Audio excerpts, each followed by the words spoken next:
Welcome to This Is Us, that time where we literally open the doors of today's community church and share with you the good report of what God has done in 2020. And what a year that was for us. Very, very different than we ever expected. But you know, circumstances changed, but God never changed. And you know, sometimes in church life, particularly when there is a global pandemic, you have to reinvent yourself. And so during this last year, we had to do that. And of course, we went live on broadcast instead of gathering physically. And what an incredible job the guys did that we could come out live to you every Sunday. That was one thing that we had to reinvent. And during that time, whilst you guys were seeking to care for one another as the church, and also as trying to be family on mission as well. And so we just want to now open the pages of what I believe is a good report of what God has done as we have sought to love, grow, and serve in our community. Why not listen up and hear what the guys have got to say? I just want to give you a little glimpse of what's been happening in the community, in our church family. How have we engaged? How have we done over this last year? And I've got good news to share with you, I really do. You know, in this season of lockdowns and pandemics, we have transitioned over 50% of our groups onto some online platforms. This has meant that even though we've been locked down, people have still grown in relationships and people have found freedom. We've run 2 alpha groups online, reached over 20 odd people, 19 of which actually came to faith, 3 of which were baptized. People are finding freedom. We've run 9 Keys to Freedom groups, which is equated to 28 men and women finding freedom, breakthrough in their lives. You know, this has been a tough year, but we have seen our family grow and flourish in many ways. Some of our community groups have actually grown in number and they've reported back that the relationships have deepened. I just cannot wait to see what God is going to do in the days and months to come. I'm just going to hand over to Ben now, who's going to give us a little bit of a glimpse of what's been happening in our Sunday gatherings. 2020 started like every other year, gathering together, and in January we saw our highest monthly attendance on record.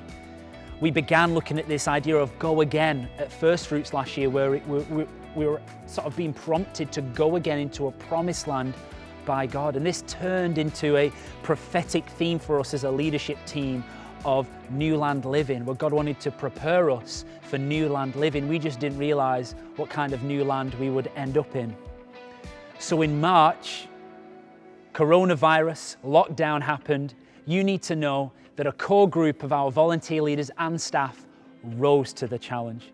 They created online broadcasts very swiftly, online resources, and reached out to the people in our community to let them know where they can gather, even though they're scattered in their own home. I think they did a phenomenal job responding so quickly, and the fact that we have created over 40 online broadcasts in that time is just astounding. So from March till August, we were in our lockdown, and in that period, scattered Sundays turned into shared Sundays, where the government started to give out guidelines of how you could regather as church safely. So in September to December, we regathered again, and that meant that we had to reorganize our entire campus to provide the safest environment as possible. This included one-way systems, additional cleaning, sanitizer stations, and socially distant seating around the arena. We did all of this in consultation with local authorities who helped us redesign policies to make sure, and training to make sure that this was the safest place possible. As we regathered, we saw new faces. People who'd found their way back to God through our online broadcast had come here. Not just new faces, but old faces came, and we saw a deep hunger and desire for connection with God once again. And of course, we were able to once again dedicate babies, baptize people, and celebrate those milestones, all while serving the scattered context as well as the gathered context simultaneously. And I just personally like to say thank you to everybody that responded so diligently and quickly to keep this church on the move. Here's Rachel to share a little bit more about what we did through our broadcasts. So I'm sure that you've enjoyed the ability to be part of an online broadcast throughout 2020. I know I have. Many places have not had the facility to do this, and we're so grateful that with the team and the equipment we've got, that we've been able to produce something to connect throughout a global pandemic. Now, numbers are really hard to work out around this, but the great news is we live on a Sunday broadcast week to week, we were having around 150 users access our broadcast in real time. After that, we've had many people watch our videos, share our videos, and so it's been incredible to see that. Even though we can't see who some of these people are, we've had an amazing team of online hosts who've been able to connect with, pray with, and minister to the people who've been joining and engaging in the chat feed. And that is also how we've known people have come to faith, because they've responded online. It has been incredible. Now, although we can't put an absolute figure on numbers, the good news is that we estimate we've had around in excess of 300 people every single week accessing our broadcast and being part of our online community. Now, in addition to that, we've had some other online resources, and we've had to step up our game a little bit. And so here's some exciting stuff around that. We've had around 700 devices watch our Facebook videos each month. Our Facebook posts and pages have reached over 6,000 people during 2020. During the first lockdown, the TCC Facebook page had over 1,000 likes and continued to grow month on month as people liked, shared, and commented. Our Instagram videos have been watched by over 150 different people, and the majority of new people who came to faith in 2020 or who say they are new to TCC have come through our online reach and activity. We've also invested financially into the technical infrastructure to ensure we had good communication systems, strong Wi-Fi, and physical equipment to ensure we maintained the broadcast to a highest standard as possible. By the end of the year, we had produced over 150 pieces of video content, including children's teaching, Insta Lives, online interviews, Sunday broadcasts, Lift broadcasts, how-to guides, Bible studies, and even the odd bit of fun. And I want to share with you a really short story from someone we heard of through our Sunday online broadcast. They said this: "Scattered Sundays have helped me to talk to my colleagues more about church because they're interested in how it would work remotely. God makes good works out of tough situations." I'm so glad that just because we had to move online, it's not meant that we've stopped helping people. It's not meant we've stopped reaching people, but the church has continued to develop and grow even through a season of adversity and circumstances we wouldn't prefer. I'm so pleased we've been able to do that on a team of volunteers and with the hard work that's been put in. Now I'm going to hand over to Siobhan, who's going to tell you a little bit more. So let me share a little bit with you about what has been happening in our community. One of the great things that we were able to do last year is we partnered with 3 agencies that allowed us the incredible privilege to give out 400 hampers on the lead up to Christmas. And these hampers were delivered personally to individuals' homes. Within these hampers, they had invitations to what we now are just so enjoying is our community grocery. And these hampers gave people an insight to what was coming. And so that was just been incredible. We've actually had people who've had these hampers come not only to the grocery, but here on a Sunday morning to a gathering. It's been so incredible to see that these hampers really did what we intended. They were giving hope to people. Our community grocery opened up this year, and we've seen now over 300, I think the count at the moment sits at 338 families. 338 households that we now have the incredible opportunity to disciple and to journey and navigate the days ahead. And we have something like 9 community groups that are going to run alongside the community grocery. Things from a CAP job club to life skills to, helping people with IT. We were gifted something like 20 laptops to help people get back into employment, to help equip. We're going to have an internet cafe. We've got Good Yarn. We've got a sewing group, clay group, art groups. These are all right now being put in place so that we can bring people not only to the grocery where they can have their very real needs met, but they can come and grow in relationship. This has just been such an incredible opportunity, and it is just beginning, one that we're going to see the fruit for, I believe, in many days and months ahead. I want to now hand over to Ben, who's going to tell us how things have been going across our generations. We are a multi-generational community, and 1/3 of us are under 18. In each lockdown, our kids' church and Live Free Youth Ministry responded excellently. They acted with agility and creativity, even though physical gatherings were impossible. The work of discipling children and young people continued. And this meant that they created broadcasting content, social media videos, created brand new websites and online resources.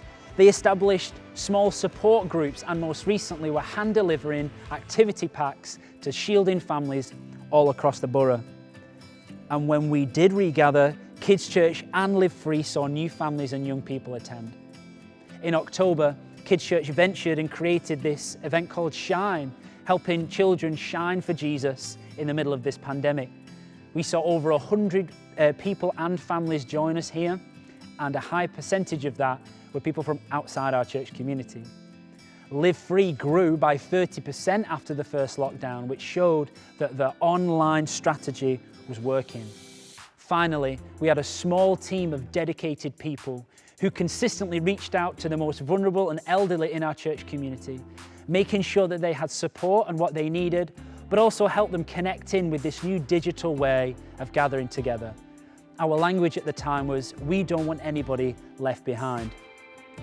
Leadership College is our 2-year leadership development experience where we help raise leaders for life and send them into their scattered places. All of our students last year managed to complete their courses in spite of the lockdown, and it was a joy to see all 7 graduate in June.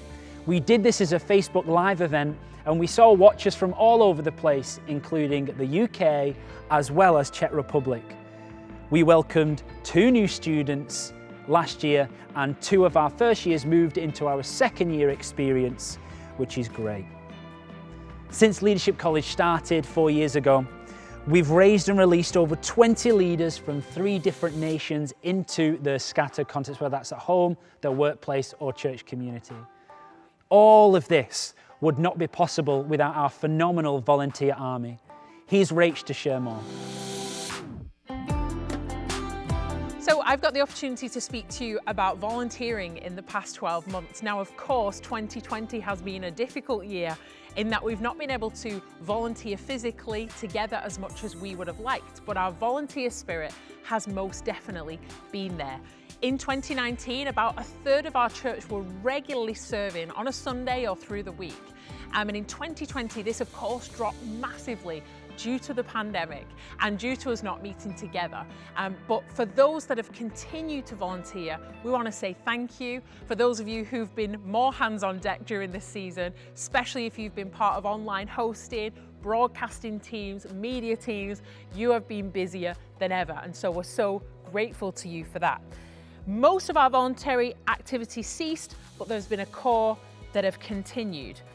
Some teams were created during 2020, broadcasting, online hosts, program leads, which will all continue into this year. And as we look into 2021 and as we emerge from this lockdown, we're going to be hands on deck again. We're going to be calling people back together to serve, to be part and rebuild some incredible stuff and some new things as well. And so we're so pleased, even though it's been challenging, with how things have gone. It's been a very difficult year and a different year. And that has also had a financial impact on us too. And so I'm going to hand to Steve for him to share a little bit more about that. So let's say a few things about the financials. The truth is that through 2020, the church had to reduce its expenditure in line with falling incomes because of the pandemic. And even though the church did continue to give generously right the way through it, our incomes were down mainly due to the fact that we couldn't hire rooms out, so we lost our commercial income that's normally generated by the campus. That thankfully was mitigated to some extent by grants that we got from the government, which of course we're very grateful for. Just in summary form, for you to see it more visually, our income and expenditure falls into the following categories. On the income side, 36% of what came in comes from tithes and offerings, that's the regular giving. 22% in 2020 came from the first fruit offering, which you all understand what that is, that special offering at the start of each year. 10% income came from gift aid, which was the amount we received from the government because of the gift aided income from taxpayers. And then 32% of our income came from the corporate activity, which would normally be postcode, hiring rooms out and so on, events and concerts, but which thankfully was supplemented by government grants in 2020. Then on the expenditure side, where it all went, 52% went on staffing. Again, some of that was only possible because of payments we received from the government job retention scheme. 10% went on the mortgage.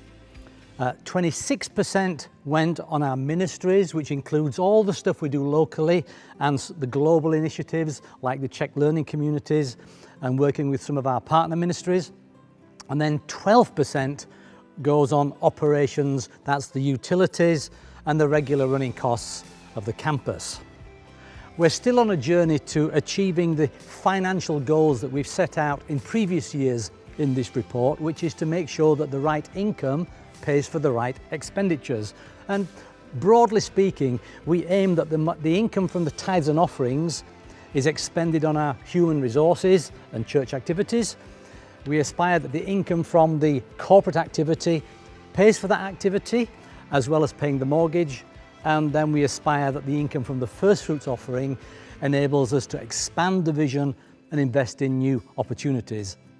We're still on a journey towards achieving all those three, but we're certainly well over halfway towards fulfilling our tithes and offerings goal. And all it means is that we have to borrow from other pots to cover some of our expenditures, but overall we are well blessed. So I want to say thank you to every single one of you who gave in 2020 and enabled the work of the church to continue in the way that we've described. So let me now hand you back to Dave and Helen. God bless you. So there you have it.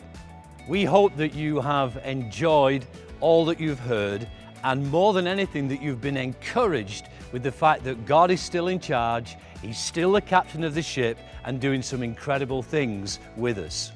Yeah, and we just want to say a huge thank you to all of you who are part of today's community church for your input, for your service, for your prayers, and we just encourage you to carry on doing that. Carry on love, growing and serving this community and the wider community. Yeah, and so we're just going to sign off and really echo that thank you to every single one of you. And just to say that we're believing for some incredible things during this year as well. So keep growing, keep believing, keep serving, and we'll see you soon.